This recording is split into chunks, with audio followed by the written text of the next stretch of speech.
আসসালামু আলাইকুম। জাতীয় নির্বাচনকে ঘিরে চলমান উত্তেজনার মধ্যে লাইভ এসে নিজের অভিজ্ঞতার কথা শেয়ার করলেন বাংলাদেশি পেসার মুস্তাফিজুর রহমান। ভোট দিতে গিয়ে কেন্দ্রের পরিস্থিতি পর্যবেক্ষণের অভিজ্ঞতা তুলে ধরেন তিনি। বলেন, দেশের মানুষ এখন অনেক সচেতন, তাদের আর সহজে বিভ্রান্ত করা যাবে না। মুস্তাফিজ মন্তব্য করেন, বাংলাদেশের জনগণ বুঝে গিয়েছে কোথায় এবং কিভাবে ভোট দিতে হবে। তিনি দাবি করেন, ভোটারদের অংশগ্রহণ ও আগ্রহ দেখে তিনি একটি নির্দিষ্ট প্রতীকের পক্ষে জনসমর্থন বেশি লক্ষ্য করেছেন, সেটা হলো দাঁড়িপাল্লা। তবে তিনি কোনো আনুষ্ঠানিক ফলাফল ঘোষণা করেননি। বিশ্লেষকদের মতে, নির্বাচনের আগে বা ভোট গ্রহণের সময় এ ধরনের মন্তব্য সামাজিক যোগাযোগ মাধ্যমে দ্রুত ছড়িয়ে পড়ে এবং আলোচনার জন্ম দেয়।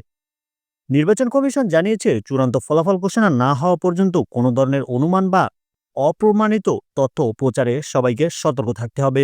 মুস্তাফিজের এই মন্তব্য ইতিমধ্যে অনলাইনে আলোচনা তৈরি করেছে। তবে নির্বাচন সংক্রান্ত চূড়ান্ত সিদ্ধান্ত ও ফলাফল নির্ভর করবে নির্বাচন কমিশনের আনুষ্ঠানিক ঘোষণার ওপরই। আপনার মতে এবারের নির্বাচনে কে জয়ী হবে? অবশ্যই কমেন্ট বক্সে কমেন্ট করে জানাবেন।